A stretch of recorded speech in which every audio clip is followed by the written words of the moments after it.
Et voilà.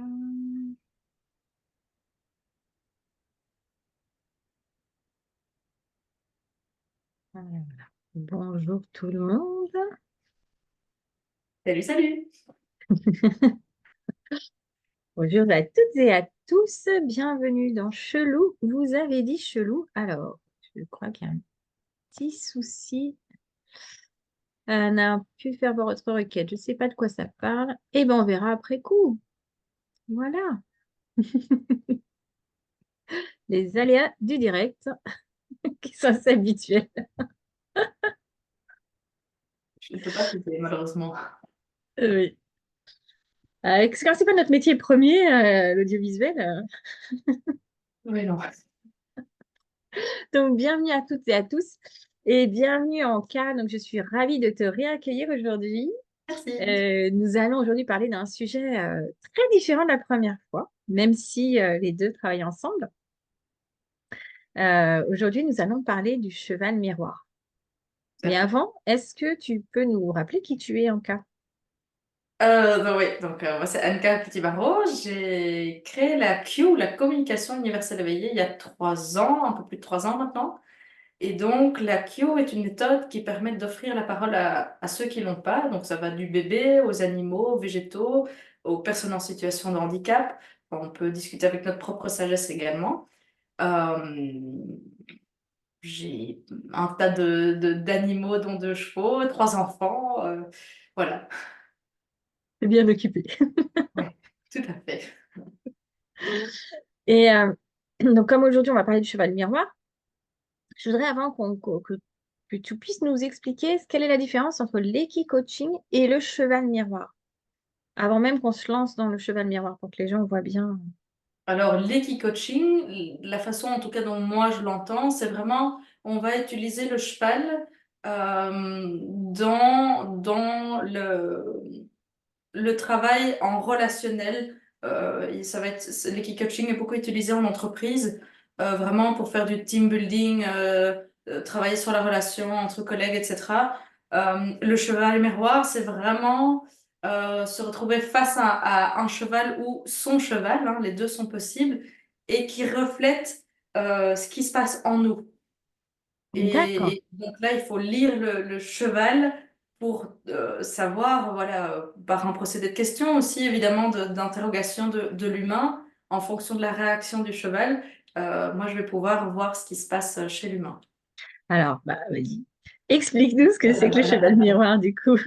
Ben voilà, ouais, j'ai été un peu plus vite.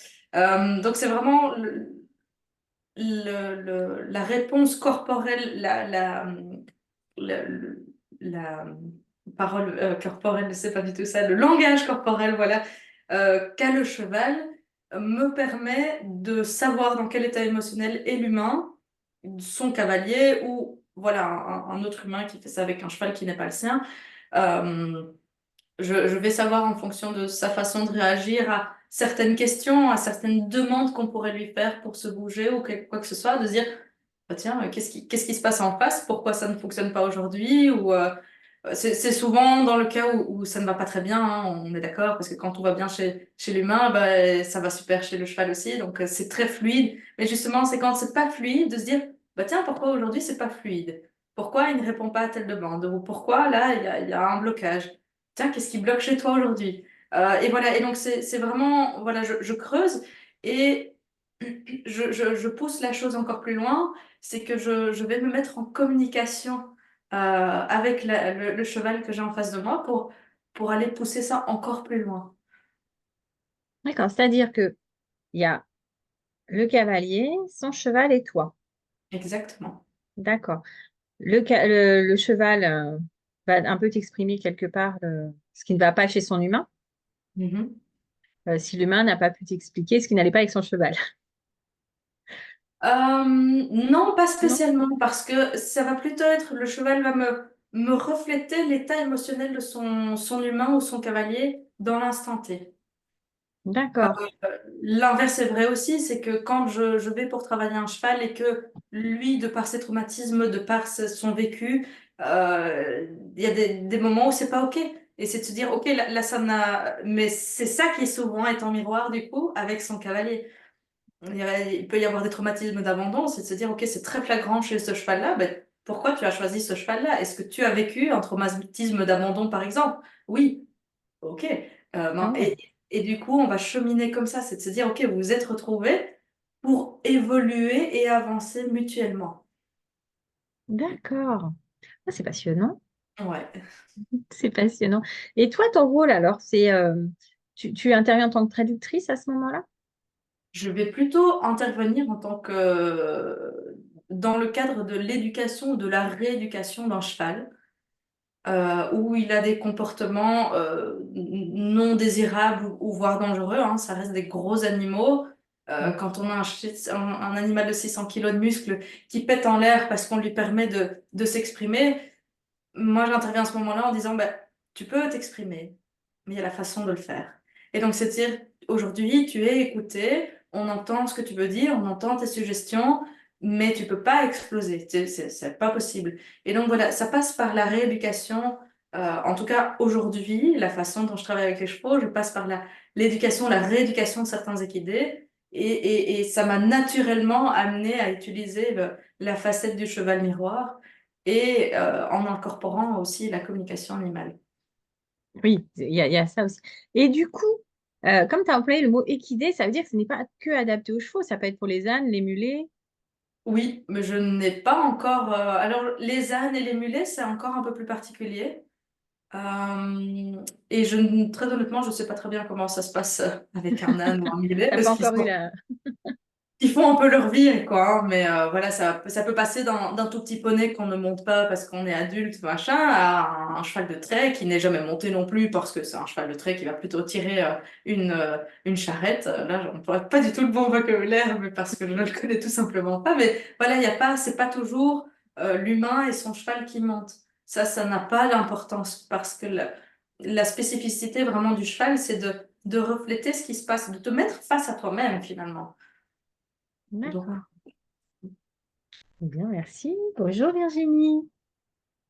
Qu'est-ce qui t'a amené, toi, dans cette découverte de ce cheval miroir? ma propre expérience, parce que j'ai mon vieux cheval Cognac avec qui ça a été très très très très compliqué. Mon ego à l'époque avait dit bah tu le prends, tu vas faire un bout de chemin avec lui et je m'étais dit je vais lui apprendre. Loin de moi l'idée que ça ne se passe pas du tout comme ça et que c'est eux qui allaient m'apprendre. Et donc c'est un cheval que j'ai eu à 17 ans. Ça a été très compliqué, ça a été très très très dangereux aussi. On a failli mourir tous les deux dans un accident de la route. Enfin, c'était assez rock'n'roll. Il m'a associé au danger aussi à un moment donné. Donc ça devenait dangereux pour moi, je pouvais plus m'en approcher, bref. Donc on a fait tout un travail, moi, de remise en confiance avec les chevaux de manière générale et lui de remise en confiance avec l'humain en manière générale. Et puis on s'est retrouvés à cheminer ensemble, mais de façon alternative, du coup, pas de façon classique où on a un peu, tu te tais, tu fais comme je te dis, et sinon on te frappe. Non, c'était vraiment de se dire, ok, tu as le droit de t'exprimer aussi, et on est à ton écoute. Et donc il a fallu que j'apprenne tout ça. Ça a été long et fastidieux. Mais aujourd'hui, en fait, cette expérience avec mon vieux cheval m'a amené à ce que je fais aujourd'hui. C'est juste génial, en fait, comme outil. On Ouais. s'aperçoit que parce que souvent en équi-coaching, parce que moi j'en ai fait, l'équi-coaching, et en fait, j'étais accompagnée avec le cheval, mais en individuel pour le coup. Mais il n'y avait pas cet échange-là, en fait. C'était encore un échange différent. C'était plutôt une complicité qui s'installait avec les chevaux. Et quand j'avais fait de l'éthologie, c'était pareil. C'était plutôt une complicité, même s'il y avait un côté éducatif derrière. Il y avait avant tout moi, ce que j'en retiens de ces deux méthodes, c'est plutôt la complicité que j'avais avec l'animal, qui Mm. s'était bien instaurée et bien mise en place. Ouais. Ici, c'est vraiment un travail de... Pour l'instant, j'accompagne que des couples cheval-cavalier. Et voilà, c'est l'humain et son cheval. Euh, j'ai depuis quelques mois un nouveau cheval, un jeune, voilà, je vois encore un peu, parce que c'est en accord avec lui aussi, évidemment, je ne vais pas lui imposer une carrière dont il a pas envie. Déjà, il a bien voulu bosser avec moi, donc c'est super. Mais ce serait de le mettre à disposition justement euh, pour les gens qui n'ont pas de chevaux et qui veulent passer par une alternative pour aller creuser à l'intérieur d'eux euh, et de cheminer ensemble. Ah, c'est joli, Mm. c'est joli. Coucou Babou, c'est venu nous retrouver. Et du coup, est-ce que on va dire, c'est quelque chose qui se passe en une fois, en plusieurs fois? Comment ça fonctionne en fait au niveau du rythme? Euh, Le rythme est vraiment aléatoire. C'est en fonction de combien le cheval et l'humain peuvent encaisser parce que je peux avoir différents cas de figure. Je peux vraiment avoir un cheval traumatisé et qui se retrouve avec un humain qui a le même sorte de trauma. Donc là, c'est quelque chose de très long et on est souvent amené à faire des pauses dans mon accompagnement parce que je pousse la chose assez loin et donc bah, ça bouleverse, hein, faut le dire clairement. Donc, on prend le temps, c'est OK pour moi de se dire, OK, là, on fait une pause. Même si les gens me disent, on arrête, c'est trop pour nous. OK, c'est OK. Euh, J'accompagne des couples tous les 15 jours. Comme ça, ils ont le temps d'intégrer les nouveaux exercices parce que, comme je disais, il y a le travail vraiment à pied de l'éducation, de la rééducation. Et puis, il y a des gens qui sont moins ouverts et qui n'entendent pas aussi facilement ce qui se passe. Et donc, c'est OK aussi. Donc, on avance plus sur le travail à pied, par exemple, euh, qui va servir ensuite aussi pour être transmis à cheval. Donc, il n'y a pas de rythme spécifique, c'est en fonction de ce que tu veux faire, à la vitesse à laquelle tu veux évoluer. Je dis souvent, ne rien faire est déjà beaucoup. Euh, c'est quelque chose dont les cavaliers, je veux dire, dans l'équitation classique, n'ont pas l'habitude. Ne rien faire. Juste Et- être là avec leur cheval et ne rien faire, c'est très très très compliqué. Et donc c'est ce que je leur dis, prenez le temps une fois par semaine ou une fois par jour, quand on a l'opportunité de le faire, va dans le pré avec ton cheval ou lâche-le dans le manège ou dans la carrière et tu vas avec lui et tu fais rien. Ils adorent Parce ça en que plus, les chevaux, hein. mais oui, parce que c'est surprenant. En général, on les sort du box pour faire quelque chose et puis on les remet au box ou au pré et juste dire, bah tiens, viens, on va ensemble rien faire. Et ça, c'est quelque chose qui est primordial et en fait, ça fait évoluer et avancer la relation cheval-cavalier exponentiellement, en fait. D'accord. C'est transposable à d'autres animaux? Euh, je ne saurais pas te répondre parce Parce que que les je te chiens, dis, ne rien faire avec un chat, c'est facile en fait. oui, parce qu'ils c'est le chat qui décide. Mais un chien, voilà, un chien, il va être plus dans l'action, enfin, et ça va dépendre des races des chiens aussi. Le corgi a été créé pour réchauffer les pieds de la reine d'Angleterre. Donc, lui, s'il peut faire carpette toute la journée, ça le va. Un Malinois, il va avoir besoin de travailler, sinon il devient fou. Donc, voilà, ça va dépendre. Et les autres animaux, je ne saurais pas le dire. Et comment on sait que c'est vers toi qu'on doit venir en fait? Quand je dis vers toi, c'est vers cette, on peut appeler ça une thérapie? Ou comment tu appelles ça? Hmm, Vers je cet sais pas, cette accompagnement, approche-là, oui, voilà, vers cette ce genre approche. d'accompagnement. Euh, Dans quel cas, quand on stagne avec notre cheval, quand la communication entre le cheval vraiment purement corporelle, montée, etc., n'est plus fluide, ou qu'on se retrouve souvent dans un conflit, de toute façon, en tant qu'humain, on est perdant, donc pour notre propre sécurité, on va essayer de pas se mettre là-dedans. Euh, oui, donc quand on a un conflit, quand il y a des choses qui ne sont pas très claires ou qu'on n'arrive plus, parce que souvent aussi le cheval dit stop, là c'est plus OK, et ils vont tout faire pour qu'on se remette en question, pour qu'on sorte de notre zone de confort, qu'on aille vers quelque chose dont on n'a pas l'habitude, pour trouver les réponses. Euh, D'accord. ou tout simplement quand on sait que on approche de la découverte ou du traitement d'un traumatisme, de se dire bah, j'ai pas envie de faire ça tout seul, j'ai un cheval, est-ce qu'il pourrait m'accompagner? À ne pas oublier évidemment que nos animaux sont des guides pour nous aussi, donc eux ils sont open, hein, Et ça peut être fait quand il vient juste d'y avoir un trauma? bien sûr, D'accord. bien sûr. Parce que des fois, les personnes attendent un peu, elles ne voient pas l'idée du trauma, elles se disent, bon, ça va se remettre, mais Oui, ouais, oui, c'est bien des fois de venir un petit peu en amont. Ben, ou même quand tout va bien, finalement, hein, c'est juste de, tiens, je veux découvrir une autre façon de travailler mon cheval. Ben, c'est possible aussi. Il faut pas toujours attendre que ça n'aille pas pour faire appel à quelqu'un. C'est des séances d'une heure ou c'est des séances un peu plus longues? Ouais, il faut compter 1 heure et demie. Parce que, en général, quand je travaille les chevaux, je travaille dans un endroit clos, donc un manège ou une carrière pas trop grand non plus, un rond de longe ou peu importe, parce que j'aime bien donner des récrés aux chevaux. Ils n'ont pas une capacité de concentration d'1 heure, 1 heure et demie. Et puis, c'est, moi non plus, la première. Donc, en général, déjà, on lâche le cheval, on voit comment il réagit. Tiens, comment tu vas aujourd'hui? Ok, pas trop mal. Et si j'amène ton humain, comment... Ah non, du coup, j'ai pas envie de passer du temps avec lui. Ok, on va le faire quand même et on va comprendre pourquoi t'as pas envie aujourd'hui. Ou que sais-je. Et puis, ah bah oui, il est un peu chargé ou il est un peu vénère. Ils ont pas envie de ça. Bah, c'est de se dire, ok, bah, toi, comment tu te sens?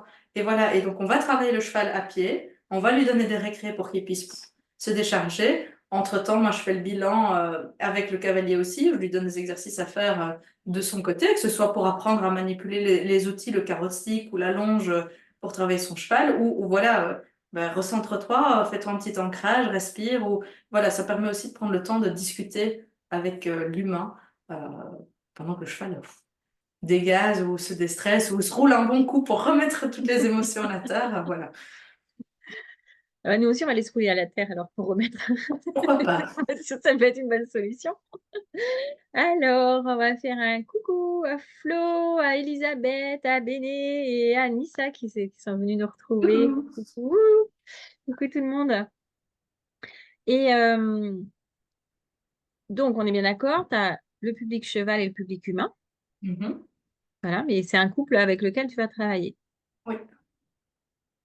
Et toi, tu as aussi donc un cheval disposé à travailler avec un humain tout seul s'il a besoin.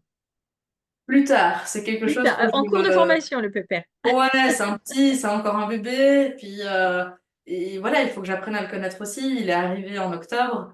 Euh, Intéressant. Ouais, c'est assez récent.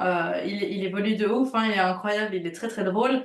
Mais voilà, tout n'est pas OK non plus. Donc, c'est de se dire, bah, apprenons déjà à bien se connaître euh, dans différentes situations, que ce soit à pied, que ce soit monté, que ce soit quand mes enfants courent partout dans le pré, etc., etc. Parce que clairement au début, c'était pas OK pour lui. Pour lui, c'était quand tu viens, j'exige toute l'attention sur moi. Mais Un c'est pas bébé, possible quoi. quand j'y vais avec mes enfants. Faut pas qu'ils attrapent les fils électriques, qu'ils courent partout. Et donc ça, c'était compliqué pour lui au début. Et donc il a attaqué 2 fois mes enfants. Et là, donc je Oh. suis intervenue, j'étais à côté, donc heureusement. Et c'est de se dire, ça, c'est pas OK. Tu dois comprendre que je viens souvent sans mes enfants, donc tu as toute mon attention, mais les moments, je viens avec elles parce qu'elles ont envie aussi de devoir. Mais à toi d'accepter aussi que je peux pas être focus que sur toi. Et donc ça a mis plusieurs semaines quand même à s'installer. C'est OK. Il trouve ça très chouette maintenant de jouer avec elle. Mais je garde toujours évidemment un œil dessus parce que bon, c'est un cheval de 500 kilos versus des enfants de 6 ans, 6 8 ans. Mais il trouve ça chouette maintenant quand elles viennent. Parce que c'est une autre attention, parce que c'est de l'innocence aussi, parce que euh, j'ai une fille qui a un manteau rose avec des petits cœurs et je ne sais pas pour quelle raison, il adore le manteau rose à petits cœurs. Un petit Donc, peur. donc C'est mignon. il la suit avec, quand elle a son manteau rose et la dernière fois, elle me dit, Maman, je mets pas ce manteau-là, c'est insupportable, il me suit partout. Et donc je lui ai dit, bah, enlève-le, elle l'a laissé au milieu du pré, il est resté près du manteau, il a kiffé ce manteau-là, pourquoi? Aucune idée. Bah, parce qu'il y avait quelque chose qui se dégageait de ce manteau, certainement, qui le Parce que rassurait aussi. bah, il m'a dit que c'était la couleur. Oh, Bon, il aime le rose. Super. je suis pas prête à la vie en rose, mais bon. Mais voilà, c'est très chouette parce que du coup, voilà, on apprend à se connaître dans différentes situations aussi. Quand je l'emmène à l'extérieur, parce que c'est un cheval peureux, pas pour un sou. Mais voilà, il faut que j'apprenne à le connaître avant de pouvoir dire, bah, je le mets avec des gens qui n'y connaissent peut-être rien du tout en chevaux. Non, pas tout de suite. Et puis, il faut, voilà, c'est un travail d'équipe. Euh, Ça reste quand même mon partenaire en priorité. Et c'est de dire, bah, est-ce que tu es OK dans certaines situations? avec peut-être certaines personnes d'intervenir. Et ça sera à lui de décider. Si c'est OK pour lui, on y va. Si c'est pas OK, ben, c'est bien aussi, en fait. C'est bien dans ce que tu expliques parce que du coup, on voit ce côté, alors, miroir, mais dans le sens je t'entends. Des deux côtés, c'est je t'entends. Oui. Pas je t'entends, je te vois. C'est adorable en fait. Bah, c'est primordial pour moi parce que ça reste quand même des animaux de fuite en plus. Ça, c'est quelque chose qu'il faut pas oublier. On a tendance à l'oublier. Oui. Et puis, et c'est des grosses bestioles, quoi. C'est que 5 à 600 kilos après tout. Ouais, donc, Voire plus, si affinité. donc voilà, tu peux pas décider que tu vas décider pour lui. Pour moi, c'est pas possible. Mais c'est pas possible non plus avec un chien ou un chat. Je veux dire, on va pas les forcer, les contenir. Mais enfin, surtout pas avec un cheval. Je veux dire, là, ça devient carrément, c'est dangereux, quoi. On peut en mourir. Donc, c'est vraiment, on va pas déconner avec ça. Et c'est vraiment par les chevaux que j'ai appris ça de, si tu veux pas, c'est OK. Peu importe, en fait. Tu as le droit de pas avoir envie. Avec nos enfants, c'est un peu la même chose aussi. Tu veux pas, alors on n'a pas toujours le choix, mais on négocie. Moi, j'aime bien négocier. C'est-à-dire, OK, j'entends que t'aies pas envie de te laver les mains, mais voilà, on mange avec nos doigts ce soir parce qu'on mange des frites, j'en sais rien. Bah, dans ce cas-là, c'est important. Et si tu refuses catégoriquement de te laver les mains, bah, tu manges avec une fourchette. Ah, bah non, les frites, ça se mange avec les doigts. Voilà, donc tu te laves les mains. Et voilà, c'est de la négociation et c'est de je t'entends et je te propose autre chose du coup. Je dis pas que c'est toujours rose et que ça fonctionne toujours chez moi, hein, je crie aussi, mais je veux dire, et parfois je leur laisse pas le choix. Mais voilà, quand tu travailles avec des gros animaux, ben, c'est comme les gens qui travaillent avec des éléphants Oui. des gros félins. Tu vas pas en disant, tu vas faire comme je te dis. Ça marche pas, ça va pas marcher. Tu Mais vas donc, faire un câlin là. non, oui, c'est ça. Je t'ai dit de rester là. Non, ça marche pas. Et donc, c'est ça. Et c'est d'autant plus apprécié que un cheval, il va décrocher la lune pour son cavalier, à condition qu'il soit entendu et respecté. Et le respect, ça commence avant de rentrer dans son box, par exemple. En attendant, ça, j'ouvre la porte du box, je viens te voir, on met le licol et on se casse. Ben, c'est un peu, moi, je vois ça comme une maman ou un parent qui frappe à la porte de son ado et qui frappe et qui rentre, sans attendre la réponse. Ben, en fait, non, on frappe. Oui, ou dans 2 secondes. Et voilà. Et donc, qu'est-ce qu'on fait? C'est qu'on ouvre la porte du box, on tend la main. Si tant que le cheval vient pas le toucher de lui-même, c'est qu'il n'est pas OK. Mais ça commence là, en fait, de se dire, bah, est-ce que j'ai ton attention? Est-ce que tu es prêt à écouter ce que j'ai à te proposer? Est-ce que c'est OK? Est-ce que c'est le bon moment? Et pareil, quand on brosse, on fait sentir la brosse, on fait pas vite, vite, vite. Et il y a des moments où il y a des chevaux qui sont pas OK de brosser avec une brosse d'un côté, mais bien de l'autre. Et puis ils veulent une autre brosse de l'autre côté, et c'est OK. Et donc c'est très intéressant d'observer ça, parce que pourquoi la brosse dure, oui, d'un côté, mais pas de l'autre? Ah, ben en passant une brosse encore plus douce, ben j'ai pu remarquer que c'était un peu sensible. Ah, ben oui, il y a un petit bobo. C'est le truc con, mais c'est là où le cheval va se sentir entendu. Se Oui. dire, hé, je peux dire mon avis et mon opinion. C'est pas pour ça qu'on va toujours pouvoir respecter, je veux dire. Il y a des situations dans lesquelles on n'a pas le choix, mais c'est de dire, OK, je t'entends, je comprends, et là, je peux faire autrement, donc je vais faire autrement. Et c'est ça qui fait grandir la relation. Du côté intérêt. Et Mm. qu'est-ce qui t'a ému enfin, lors d'un ou de tes rendez-vous? Qu'est-ce qui t'émeut le plus en fait? C'est premièrement quand on voit que les chevaux commencent à vraiment se détendre, à se dire, OK, il se passe un truc, j'ai compris, tout le monde a compris, on peut vraiment se détendre. Et c'est quand ils disent qu'ils aiment par-dessus tout leur cavalier. Oh. Enfin, c'est pas qu'ils le disent pas quand on bosse pas comme je fais, pas du tout. Mais en tout cas, les couples que je suis, tous leurs chevaux leur ont dit, au bout de quelques séances, qu'ils les aimaient, mais d'amour, quoi, et qu'ils étaient très reconnaissants pour ce qu'ils mettaient en place pour eux, et qu'ils se rendaient compte de la chance, entre guillemets, qu'ils avaient. Et donc, ouais, moi, à chaque fois, je chiale, hein. Oh, c'est beau. Mm, mm. Ouais. Et toi, alors justement, qu'est-ce qui t'anime dans cette relation homme-cheval ou cheval-homme? Je dis homme, mais c'est pour femme aussi, hein, humain en fait, j'aurais dû mettre. J'aurais dû dire. Ouais. Je suis déjà toujours très honorée quand on fait appel à moi, parce que je sais, voilà, c'est un honneur d'être celle qui est privilégiée pour aller découvrir ce qui se passe dans ce couple et de donner des clés pour améliorer une relation.